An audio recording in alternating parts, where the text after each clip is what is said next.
We are here with Aoife O'Rourke. How are you? I'm good, thanks. How are you? I'm great. Congratulations on your medal. Thank you. Thanks very much.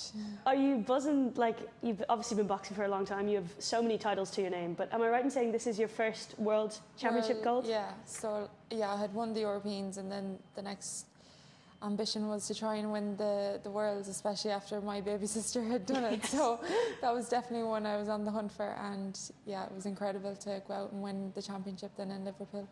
I did want to ask that. The fact that she got it in 2022, she was 20, was she? Oh, yeah. And it was one of her first big boxing events. First elite competition. Like, It's she hadn't insane. even an All-Ireland to her name. It doesn't make sense, but her boxing just went from strength to strength. She put in the work, and I suppose that's what you get out of it when you put in the hard work behind the scenes, and then you can get the rewards are there for you. Obviously, you were so proud of her, I'm sure. Did it annoy you even the slightest? A smidge of sister jealousy? You know. I think it was always fuel. It was fueling me, and just adding fuel to the fire, I suppose. Are you happy so now that you can both say you are world champions? I mean, what an insane thing. That's incredible, and to be two sisters from the same household on the same boxing team, representing Ireland, it's history, and it's incredible achievement for both of us. So just delighted to be adding my name to hers alongside world champions, but also the likes of Kate Taylor, Kelly Harrington, Michael Conlon, all them that have won it as well. And is it earlier this year that you two were both in finals in Serbia? In Serbia, earlier this year we had World Championships as well, and we both came away with silver. So to be honest, that was a massive achievement for me. That silver medal means a lot to me too. That was my first world medal, and I'd never succeeded very well at World Championships before. So to have 2 world medals to my name in 2025 is class. What do you think is the difference this year, maybe that's getting you over the line? I think I've kind of taken a lot of pressure, expectations off myself, and enjoying the sport more. When you're going into a big moment of a 9-minute fight, the last thing you want is the world worrying about whether you're going to get a medal or not, because then you're taken away from your performance. And I suppose performance is what is going to get you over the line, and how well you can deal with this pressure. And there's always going to be pressure there, but it's about how you deal with it, and I think maybe that's what I'm coping with better. Was there almost an element of a home feeling in Liverpool rather than Serbia? Yeah, I suppose it's only, I was going to say over the road, but it's only across the water. And I had all my family there, which was class, friends as well that were over, and people from our hometown. So to have that and to hear them when you're in the middle of a fight, and it's reached a moment where you're like, oh my God, I'm exhausted or whatever, but then you hear the cheers of the Irish and it just drives you on again. So that support that's next level. You don't get that everywhere you go. And do you think there's a reason that you and your sister are both so good at boxing? You're from a family of 5 sisters, is it? Yeah. Do any of the others box? If Ailish is listening to this, she'll be laughing, but she actually does have she went to the All-Ireland, it's a good few years ago, and she has a silver medal. So, oh, wow. Yeah, I suppose 3 of us did box, but 2 of us have only kind of taken it to the next level. Did you two fight it all growing up? Is there anything that spurred this? Yeah, there was plenty of, yourself 4 sisters. I can imagine. They're my clothes, that's mine, this is hers. So there was plenty of that growing up, but we've been taking our aggression out in the ring, I suppose. And did you realise at the time, going in Serbia, that you were the first sisters to ever both? Because it was all in hindsight, that you guys were the first to ever both be competing for a final. Yeah, no, that wasn't until after when we came out of the ring, and that was news to us. But I remember thinking back, it was so special, really, really special to do that together. Did you Does it help? Does it hinder? Being able to watch her, does that ever make you nervous, about how she's going to get on? She was the fight just before me in Serbia, and I was standing waiting to walk out to my fight, and I was waiting for the commentators to hear who had won, and then I heard she lost, and I was like, okay, just brush that off now, focus on me getting into the ring, and to be fair, like I do think I can step aside and just be present for what I need to do and focus in that moment. But it's always at the back of your head, and you're like, you know, you just want to go and give her a hug nearly. But like the minute I stepped into the ring, I could hear her roaring from the side. So, you know, she was straight out supporting me. Do you do a lot of your training together? Yeah, so all our boxing and that would be together. As strength and conditioning and running and stuff like that, we would do separate sessions at times. And then we'll come together if we plan to do a race or anything like that, and practice some partner workouts. And yeah, no, look, we do train together, but we also do our own thing as well. So is that where the idea of competing in a high rocks came?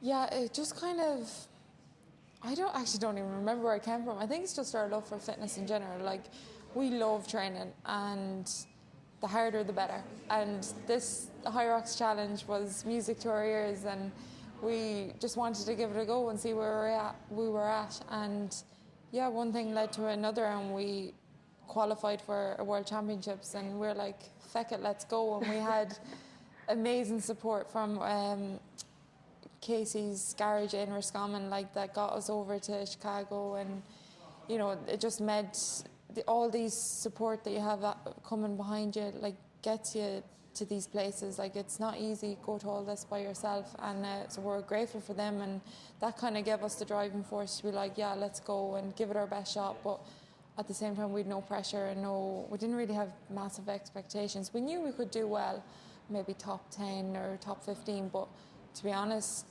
a gold medal was not, like, that was not in our vocabulary at that time. Like, it was just about enjoying it, and like, we made a family holiday out of it, and I got to see some friends from Chicago as well, that they looked after us so well. So yeah, it just made the whole trip. It was amazing, really, really good. Yeah. Is there something about High Rocks that, like, oh, you said you can't remember why you got into it, but I mean, there's so many other fitness kind of trends. What was it that spurred you guys towards High Rocks? I think I had done one as an individual back in Dublin back in like 2023, and then I seen, to be honest, it was actually my boxing coach, Dee from the Institute, and he's the one that mentioned this High Rocks to me. He's like, I think you'd love it. I'd never heard of it, and I remember after he showed me a video, of course I went researching it myself, and I was like, oh my God, there's one in Dublin, like, I'll have to try and get a ticket. And I had no training, like, I didn't understand the race or knew how it was run. I just rocked up to the RDS that year, and like, I was just like, yeah, I'll give it a go. And I think that probably was like, gave me the hunger to go again, and told Lisa about it, and she was like, yeah, it looks like something I do. So yeah, before we knew it, we just kind of had bought tickets for the next race, and there we were. And then we said, let's partner up, because you can do it as a double, so that's kind of a bit nicer as well. You're not left by yourself for the full over an hour of a workout. But yeah, so when you have the doubles there, you can share the stations, but you still both do the running together. And it's nice, like, when you're dying halfway through the race and the other one will bring you on and get you going again, or vice versa. So it's you'd be looking over your shoulder now the next flight, being like, come on, Lisa, come in here, throw a punch for me, please. Where are you? Yeah, no, it's good. It's great to do something in pairs as well, because obviously in the ring you're individually. Now we have a great team, and you know, all our staff, our coaches and other teammates, but at the end of the day we are in literally a square by yourself, and your corner can shout in all the tactics they want, but it's at the end of the day it's up to you to implement them and survive in the ring as well. Like, so then to do something on a different scale where you're in a team as a double is lovely too.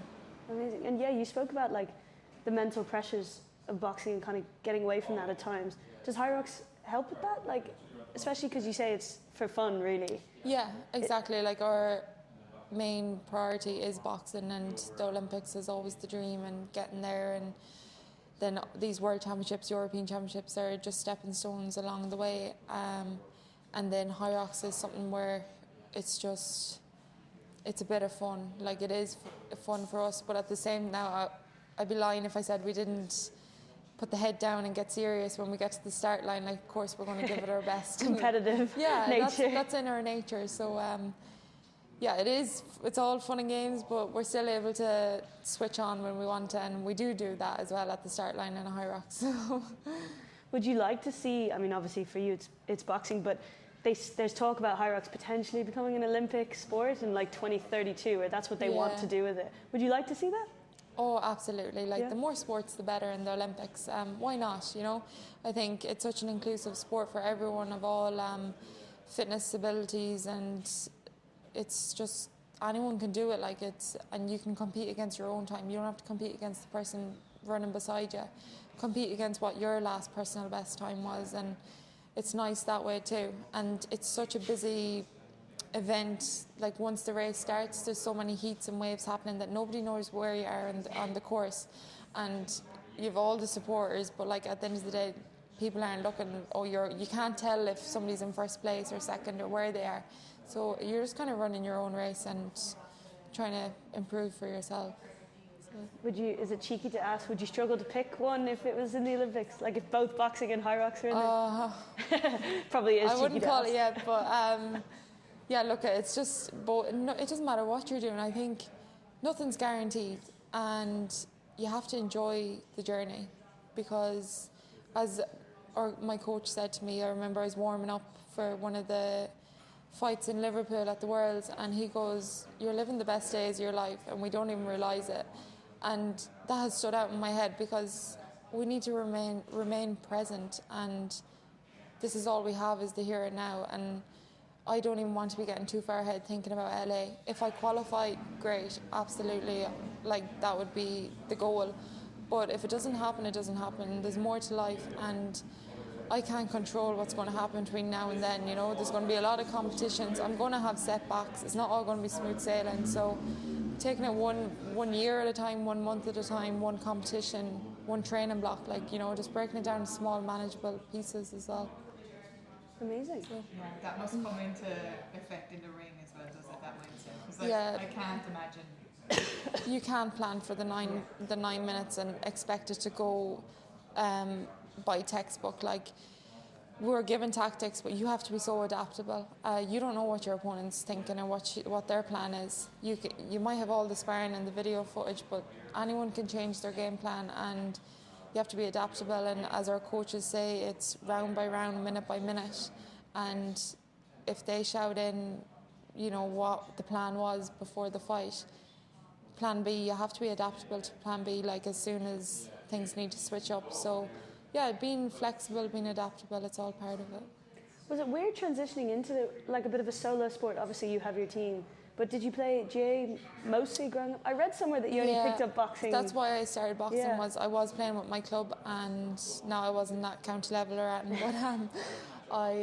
but the boxing club opened up, and a few girls had gone, and they were saying how great the fitness was, how tough the training was, and I was like, well, I may go because I need to get fitter for or for football. And our coach, Paddy Sharkey, like once I entered them doors, you know, he was like a father to us. Endless hours he put into us, training sessions, bringing us around the whole of Ireland, getting sparring. You know, I don't think I was going to be walking away from the sport when I had him there. Like, so it just kind of took off. It was one thing after another, and before I knew it, I was representing Ireland. Like, this wasn't the dream or anything. Like, when I was growing up, it was just kind of all.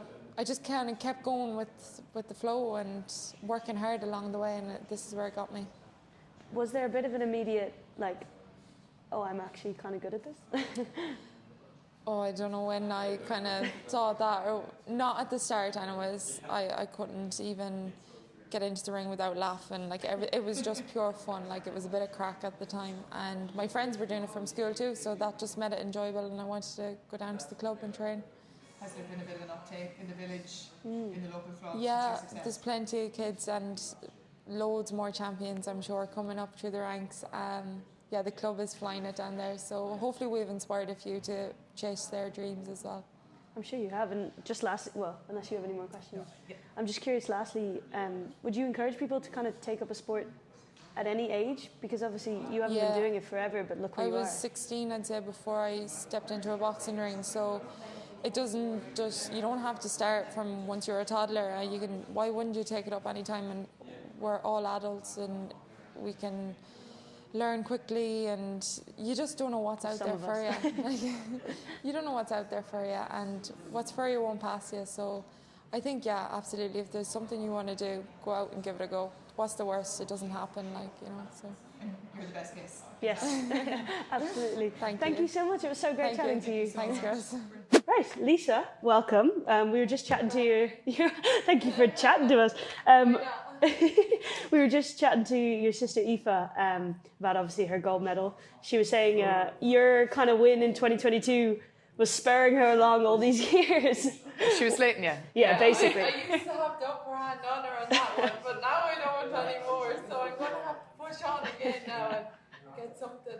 Were you happy watching her though? Yeah, despite it was a bittersweet, you know, me losing out here at the quarterfinals, but having her to watch her, and I knew like a world medal, a gold one especially, she had her eye on for a long time. So to see her get that finally, and especially after how Paris didn't go as well as she'd like, so it was just what she deserves. And if it was anyone, I'm not just saying that because I've seen, because she's my sister, but I've seen all the hard work and everything she's done and left no stone unturned, so it's what she deserves. So it was magical watching her in her life, yeah.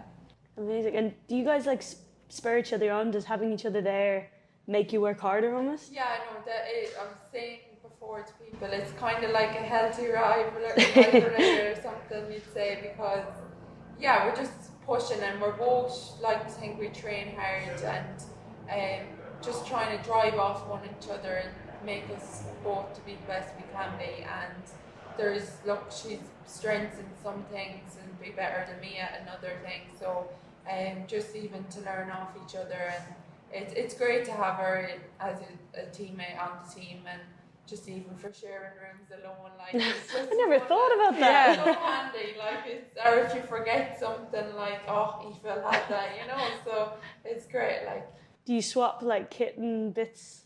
no, not so much. Like, we still would always have our stuff, but just if you forget the odd thing here and there, like simple thing as charger for your watch or something, like Ashley will have it, you know, or you know, so we know what each other bring, so you know, like just she's handiness. always playing the older sister role, so Yeah, well, she's the older. yeah, she is. Yeah. Let me make that clear. Are you the youngest? Yeah, there's 5 girls in the house, so I'm the youngest.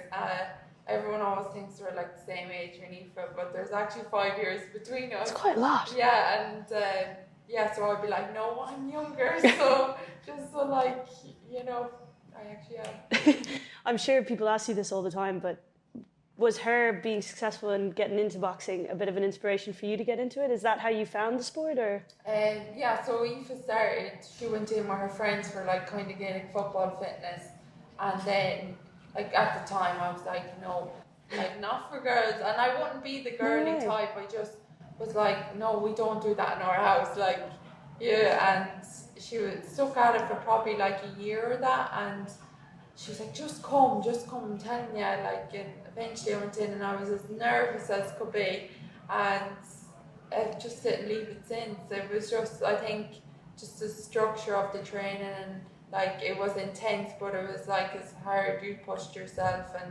and yeah, I just loved it since, and kept going at it through the years, and then here I am today. Was there a kind of an instant moment so when you were in there, or did it take a while to say, oh, this is something I want to get better at? I would, if you asked me back then, would Aoife go to the Olympics and would you bring home a world medal, I'd be like, no. Like, no, we didn't have that expectation, I don't think. It was probably once Aoife went to Tokyo and really inspired me to really try and get high in the sport, and that it was possible, like we just because like not underestimating ourselves, saying like it wasn't possible to get to that level of pinnacle of sport and getting to Olympics. So she's definitely motivated me, and still always will, and even in recent bringing home the gold medal, like it just shows you never give up. Like, was it hard for you obviously last year, because you, I presume, were trying to make the Olympics? And then Aoife went, but you didn't with the weight class situation. Was that tough? Yeah, like I suppose I was trying to not be too hard on myself. I had gone through kind of a period of injuries. Had 3 breaks in my hand, and was probably rushing back to try and get back to one thing and then the next, and it just wasn't the best. And then the new weight class of I probably just wouldn't be naturally for that weight. But it was just, I didn't want to take the easy option and be like, no, like hand it, not that the other girls got it handed to them, but just like, why not try? The worst thing happening is you don't go. And yeah, so I wouldn't say it was very, very difficult, but like, you obviously want to be there yourself. And but then like, it wasn't like I couldn't try for it again. Like there's a few more years down the road again, and LA is on the card. So like, just focus on that and trying to get as better as much as I can and grow and develop. And then, please God, we will be going to LA. Just time will tell.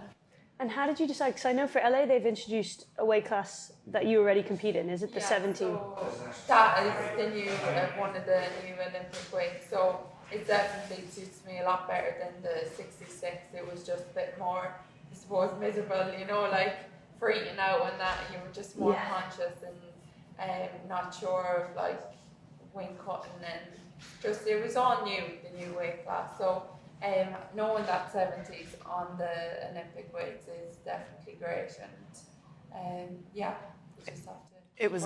It was important to you to not fight each other as well. I was going to say, how did you decide to go down? I think mother would give out. She wouldn't have it for starters. She'd be like, no. And we wouldn't see sport to that extent where you have to fight against your sibling to get a spot. And like that, when I had 5 years younger, it was just to emphasise that again. Yeah. But knowing like I could have a few more years longer in the sport, then like Aoife would hit the, not saying she's retiring in 3 years, but she more than likely would retire before me. So like, I definitely would have given her that extra chance, and my time will come. Like, and I do believe my time will come. It's just a matter of when. We don't know. It's so selfless. Yeah, that must have been hard to. Like, did you talk about that together, or did you come to that? No, I think like when she was always been at that 75 class weight, like it was just, I wasn't going to take that from her, and she like deserved that spot. So it was only an option, and I definitely took the hand of just saying I'm going to try for 66 and see how it works out. And unfortunately it didn't, but look, at everything falls into place, so it'll be fine. Yeah. How was that decision made in the end once you made the cut? Or did you successfully go through kind of and competed at that 66? Yeah, so I had, I think, 2 internationals at it, at the weight class, and brought home, now they weren't major, the competition, brought home a gold in one of them, and then the other one I got knocked out in, I don't know, was it my second fight in the competition? And it was just, I still competed, like assessed and everything, but just timing, I suppose, with not getting a kind of good flow of training. Next thing, you'd be over the break, be over the rehab and back, and you think you're back, but then next thing, the break will go again, and then that happened to me 3 times. Oh gosh. The next thing, the girls were going to qualifiers, and then Grania, of course, qualified at the end.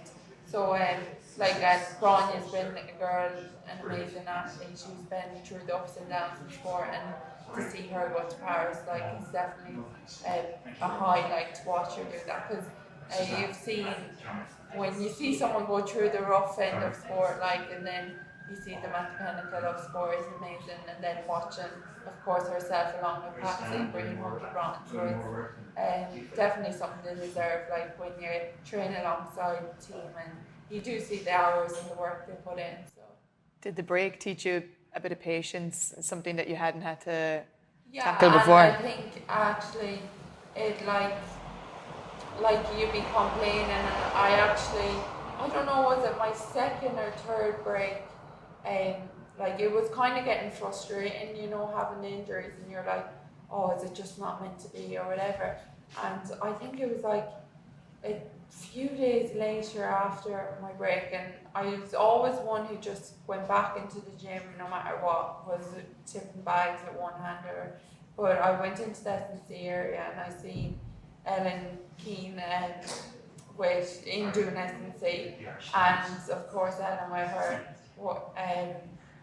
was training away, and I was like, if I can be in a cast for 6 weeks and like grow up, Lisa. I was like, people have to deal with this every single day of your life, and she definitely was inspiring to me. Like, and it was class to see. Like, I think she was doing power cleans or something with the barbell, and I was like just complaining. I was just like, there's worse things going on in the world. Like, it could be worse. So just keep driving on, and like your time will come. So. Amazing. That's such an incredible mindset to have. Yeah. I want to ask you about your time with Roscommon ladies, because we were doing a bit of digging, and I found your name on a team sheet at the end of March when you were at a boxing world championships in the middle of March. Yeah.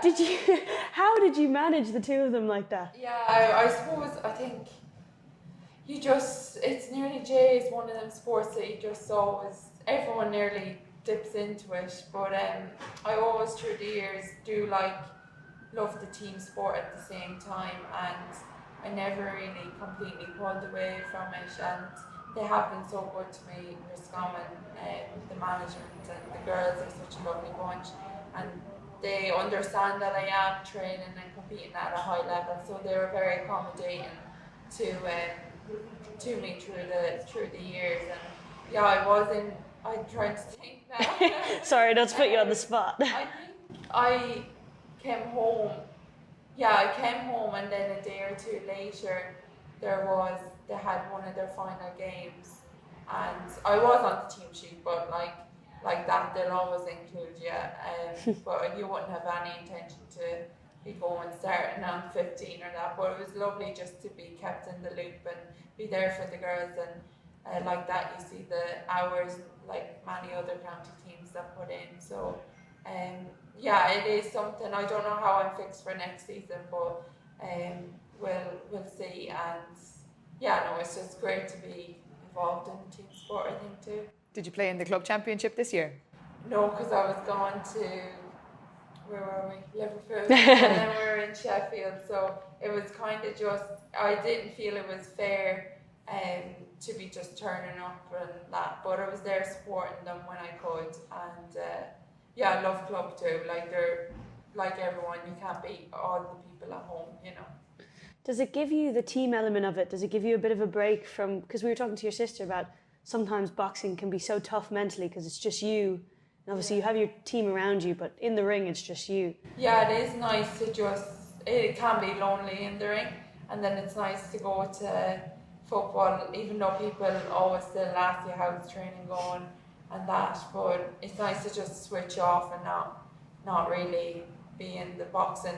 And I suppose, but I not that I don't take football serious, but it's just a bit less intense, but I do always try to remember that like some of your teammates, it is their number one sport, so you're like, it doesn't mean you're going in to disrupt or not take the piss or have the crack, but just know that they're taking it very serious and want to get to, not that I still wouldn't want to get to finals and win and all that, but just because I might have a less bit of serious, because it's not my number one sport, doesn't mean I wouldn't take that away from the girls. You know? Yeah. Do you get pulled up on the physicality a lot playing ladies football? Sometimes, but I just a bit used to it now at this stage. So if you see an odd yellow card, like I just start walking before they even shout my name and walk off. Like, but I know I have improved. But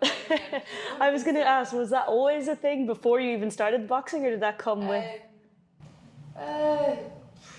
Probably a bit of both, but then like every ref is different, so they all have different kind of standards. So in a way, so it's literal muscle memory as well, I suppose, is it?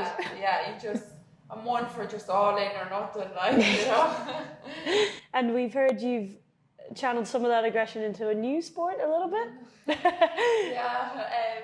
Yeah, the high rock. So it used to be kind of something we did on the QT nearly, and now it's kind of everyone knows nearly. They nearly ask more about the high rocks than the boxing. But We probably did that. we only had our first race I think last January, and we just thought it was, since we both love training and love just sport in general, why not give it a go when you could do it as a double. Aoife had done it as a solo before this, and then we paired up as a double, and we went to Manchester as our first one, and we won that, and that qualified us for the Worlds, and then we both ended up qualifying as individuals too for the Worlds, so we said why not go to Chicago. Neither of us had been to America, so we went out there with our mum and dad and had a great time and ended up winning it in the double. So it was a great trip in a way. Like, we didn't go with any pressure or nothing, just going. And I think I love that about the high rocks, is you have your time and it's just trying to take the smallest margin away from improving, and then doing it as a team is much nicer. Again, like when you do a solo and then you do a double, you just be like, let's do a double, like they're way nicer. But it's a great sport as well, all the same. Like the skill level isn't too high, and then when you go to an actual high rocks event, you see every level. Like, it's not just an athlete doing the workout, like there's any level and I think any age, so I think that's amazing that anyone can do it. Yeah.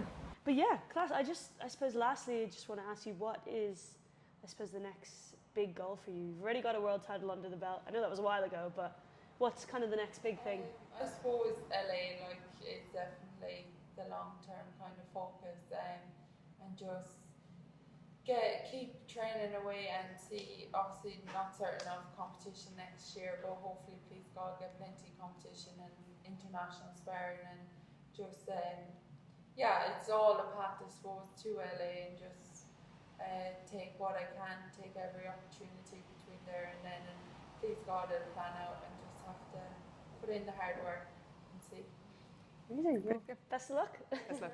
Thanks so much. Thank you so much. Philip, first of all, congratulations on the medal in the World Championships in Shanghai. Cheers. Well done. It's good to be back. It's lovely to be back, although I missed the 30 odd degrees. We did nothing but sweat for the last 48 hours when I was there, because before the racing you're in the aircon and everything, but then we went into the city for 2 days at the end because we finished on Friday. So I was just sweating all day, every day, sweating.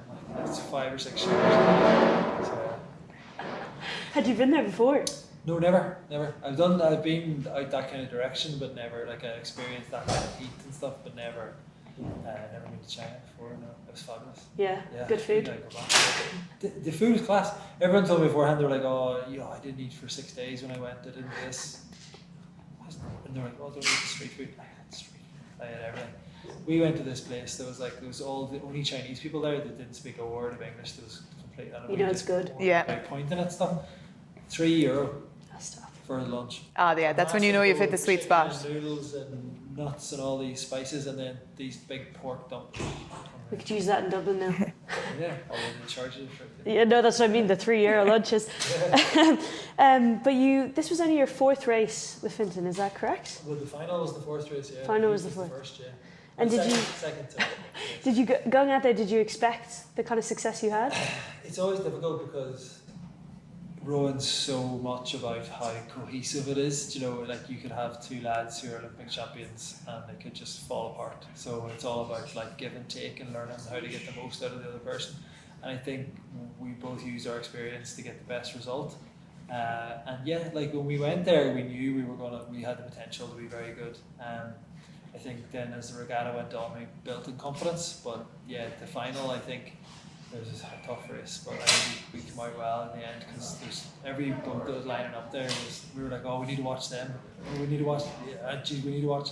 But the boat beside us were Romanians. They were the Olympic champs, and they had beaten us in the semi-final in the last bit of the race. So we were like, right, we need to watch them essentially because they're probably the favourites to win it. So we need to really make sure we push off them early and try and get it done. But then within 500 metres, we were like 10 metres ahead of them. I was like, Change of plan. Plan B. no plans, Frank, now. But like with rowing, once from the gun to the line, you're at probably like 95% of your capacity is probably the lowest you ever get to go, and then you go to 100 at the end, 110 sometimes if you have it. And like, so there's not much time for mental arithmetic and figuring things out as you're going down the track. So it was a bit of a like, geez, what do we do now? And the race is good, yeah, enjoyable. Do you talk to each other in those moments, or is it just like I mental? speak a little bit, just like one word, like just we have a few trigger words that we like try and use. So like at certain parts we want to focus on certain things. But at one stage, I think I said silver, push for gold. Like when we were coming through, and then because at this stage Serbia were starting to drop back, and we were kind of coming for Poland, and I was like, well, this is going well. And we were moving really quickly, with about 750 metres to go, and I was like, let's break. I think I said like, let's break Serbia, push for goal. And then we started really moving, and I looked down, and our speed was 1 minute 29 seconds per 500, and now that would have us, oh, that's above world record speed. I was like, this is not easy. And then all of a sudden we started feeling a wee bit heavier, and it's like, okay, we've blown the gasket. Now we just need to hold on to the finish. So that's when Serbia kind of came through us. But we, at that stage, we had done enough to separate, from into the medals, and then it was just what colour it was going to be. So rowing's so simple but so complex all at the same time. Is that where that little bit of inexperience in rowing together, do you think, came in? I think it's a little bit of inexperience in just that heavyweight division and being together, like the expectations of what other athletes are able to. Like if Serbia had just been, decided the heat was a bit too much and they didn't push us hard, we would have stayed. So, you know what I mean? So it's like it's the complexities of heavyweight rowing, or the speeds of the boat change way more, and people can find something because they're just a wee bit bigger and stronger. They can find something from somewhere out of nowhere at the end of a race to take you by surprise. So I think that's where the complexity lies. But I think together as a partnership, we executed pretty well on the day. Does it get even more complex now coming up to LA, the fact that there is no men's doubles lightweights, and you've got even more people coming into the I heavyweights? think we're going to need to create another space for people to perform, because the double is obviously Ireland's bread and butter, whether it's lightweight or heavyweight. We've done exceptionally well in that category over the last few years. Seem to be a bit specialists in it almost, but I think we're going to need to make room for a four-man boat or another boat class that we start to perform really highly in. But the problem is that all of a sudden then you need 6 athletes at that level. And we sort of like 4 or 5 athletes around that now, so we need it. I think some of the young lads are going to have to, or they are coming up to sort of fill that gap, and I think then all of a sudden we might have a problem where we need to find another. We might have to find 3, but yeah, it's exciting, for the next 3 years. And what's your plan now? Obviously, I know you were kind of focusing on doing some work with, it was training with the NHS, was it? Yeah. In the past year, yeah. or getting that next step. Then you went back to rowing, and now you're starting work again? Yeah, I'm starting tomorrow. Back to work tomorrow. I would have started earlier, but I think I needed a day after the travel. I would. I think they'll allow that, hopefully. Yeah. Do they? Go in with the medal around your neck instead of the stethoscope. I think the NHS don't really care. They have bigger problems to worry about. So, but no, it's nice. It's like a hospital near enough where I'm from. So I'll go back in. I just work locum shifts in there and help out as often as I can. They take you 8 days a week if they could give you 8 days a week. And there's always plenty of work, and there's always people need to be seen. So I'll be in the emergency department there tomorrow, and all weekend, and next week, and the week after that. But Fintan and I are racing in Boston soon, so I need to make sure I'm keeping the training up a little bit. I was back training yesterday, so. So do you do that like full time alongside the work? Well, the training will be a wee bit more relaxed for this next race. It's a bit more of a social race, but we still will, we want to win it. And there's a lot of the Olympians and World Champions will be over there at it, because we'll all see it as a bit of but then it becomes a wee bit more competitive than it needs to be.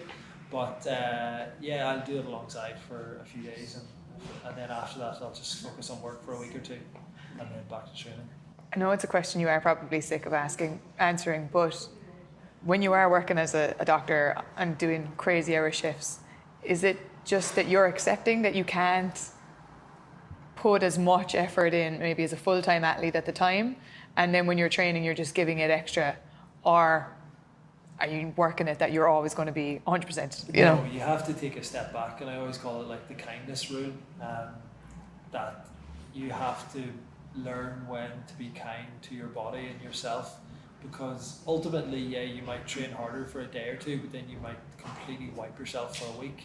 So you're safer trying to keep as much consistency and maybe dropping the overall load training wise, so that you be more continuous and consistent in the training than like be like, oh yeah, I'm Superman, I can do this, I can train 100, 200 and something kilometers a week and work 40, 50, 60 hours a week and I'll be class, and then all of a sudden you're like chest infection, throat infection, sore head, like bad sleep, you know, and then it's just this run of bad luck, but it's from not being able to manage it. So I always have this kindness rule where, you know, if there's a day when you're like I'm just wrecked, and people are always like, that's the day, those are the reps that count. That's nonsense.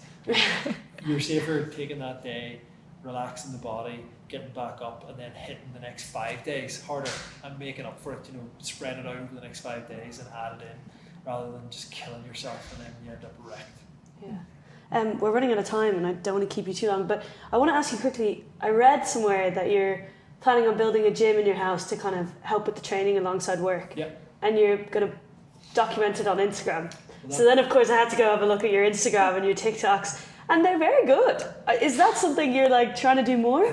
I have been criticised heavily over the last few years for it, but I think I enjoy it. It's a way of like me getting across that sort of insider look into the athlete lifestyle. It's turned out to be, you know, bring a lot of nice opportunities. I wouldn't say you kind of fall naturally into that influencer type realm, but I try and stay away from that. Okay. You get to work with some great brands, you get to work with brands like McKVR, and it brings about a lot more possibilities in the commercial and corporate space that maybe aren't known by some other athletes. Like the athletics girls are very good at maximising that space. It just gives me another avenue. I've had some great experiences, like I've been racing Formula 1 cars around Silverstone, and I've got up to the golf, and just getting a unique perspective. I always say, the girlfriend, I say, are you just an influencer that I take on brand? But no, it's great. I really enjoy it.